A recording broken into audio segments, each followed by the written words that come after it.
Prinny presents NIS Classics Volume 1, Phantom Brave, the Bermuda Triangle, and Soul Nomad and the World Eaters. I got this game a few days ago because I had first seen it a long time ago on the PSP.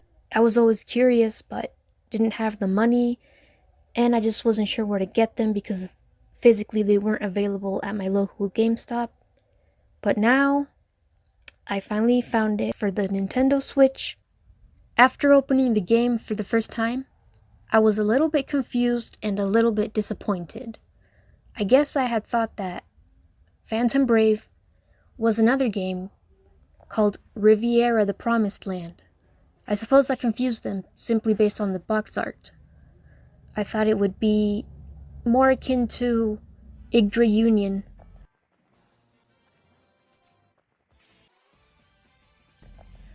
But it wasn't. But when I did finally start playing it, it was going to be a good story. And now I just had to see whether I liked the music and the gameplay. Initially, I was not a fan of either one. The music seemed a little dated for me, but that was fixable. I turned down the volume in the options to where you can barely hear it if you turn it up. And then I just was left with the gameplay. It was kind of like Disgaea. After a bit of research, I can see that this was basically pre-Disgaea. Now the gameplay is fun. I just have a little bit of a gripe with the graphics. They look good, but I can see that they would have looked a lot better on the PSP, which is a much smaller screen than the Nintendo Switch undocked, even for the Nintendo Switch Lite. But besides that, the attack option, how it highlights the enemy, it seems a bit off to me, but I suppose the developers thought it looked good for the time, perhaps a little bit neat, but it can grow on me, I can tell. It'll grow on me. I'll get used to it. Now, Soul Nomad and the World Eaters scared the shit out of me initially. The title screen looked hella ugly.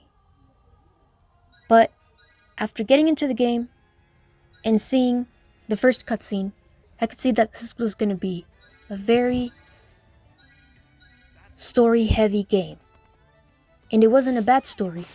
It wasn't by any means original, but I liked the music, and the gameplay was more similar to Disgaea than Phantom Brave initially led me to believe. Basically, I liked how more similar to Disgaea Soul Nomad was. The graphics for Soul Nomad, I liked them more than Phantom Brave, even though the title screen, again, looked disgusting. Overall, I'm satisfied with my purchase. I got this game on sale at the eShop, $10 off, so instead of $39.99, I got it for $29.99. And I can tell that I'm gonna spend at least a few dozen hours playing the game.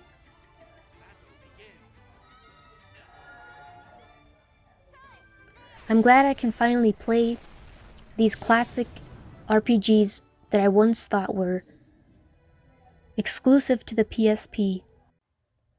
8 out of 10.